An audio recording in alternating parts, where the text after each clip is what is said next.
सुप्रभातम। कक्षा नवम, विषय संस्कृत, पाठ चतुर्थ, कल्पतरु, भाग 2, तिथि 14/8/2020, दिन शुक्रवार। मैं आचार्य सत्यप्रकाश झा। प्यारे छात्रों, आज हम आपको चतुर्थ पाठ के द्वितीय भाग बताने के लिए जा रहा हूँ। कल्पतरु के द्वितीय भाग। यहाँ पर प्रसंग है, पहला गद्यांश में है कल्पतरु के विषय में जानकारी। अब यहाँ है जो आ कर्णय तत्जिमुतवाहन अंतरचिंतयत। आकर्णय सुनकर, एतत् मतलब वह सुनकर, जिमुतवाहन जो है जिमुत केतु का पुत्र जिमुतवाहन, अंदर में चिंतित हुआ। उनका मन जो है, हृदय जो है वह चिंतित हुआ।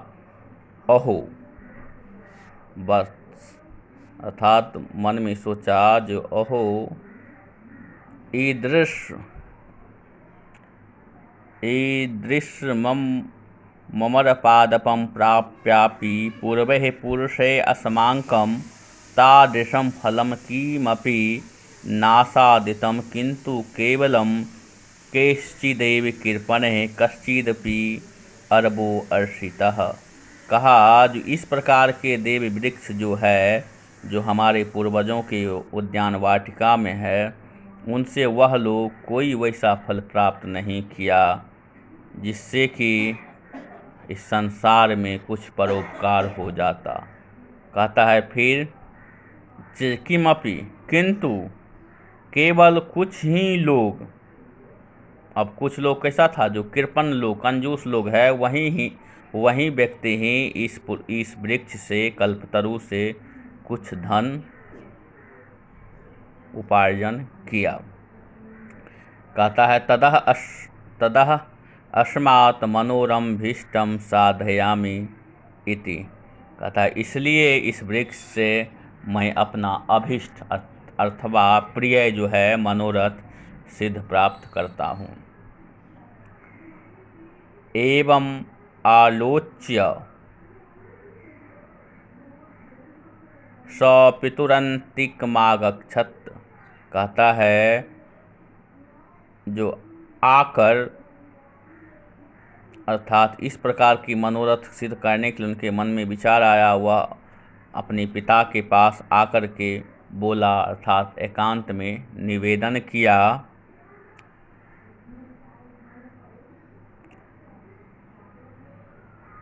एकांते आगत्य च सुखमासीनं पितरन्यवेदत्। तात आदर्शवाचक शब्द है, इसीलिए पिता के लिए आदरवाचक शब्द का प्रयोग किया। कहा जो हे पिता, त्वं तु जानासि, आप जानते ही हो, एव यद अस्मिन् संसार सागरे आशरीरमिदं सर्वं धनं वीचिवंचज्वलम।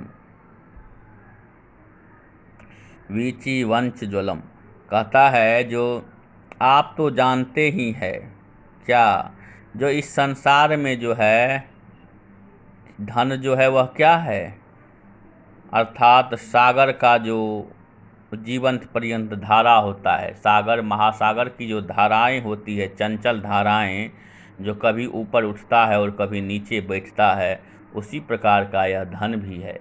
कभी मनुष्य के हाथों में अरबों रुपया रहता है और कभी कुछ भी नहीं रहता। अर्थात लक्ष्मी जो है वह सदैव चलायमान रहता है, वह अस्थायी नहीं रहता है। इसीलिए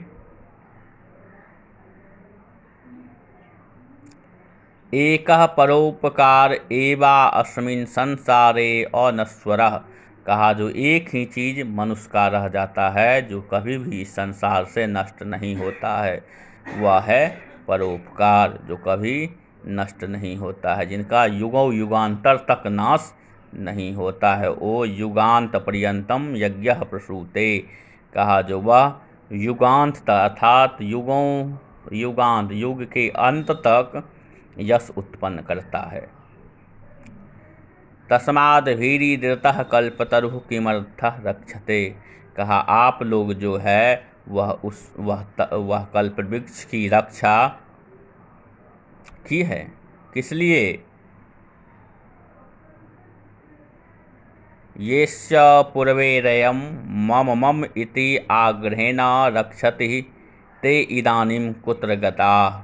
कहा कि उनमें यह किसका है, इसके वे कौन है, इसीलिए यह मेरा है।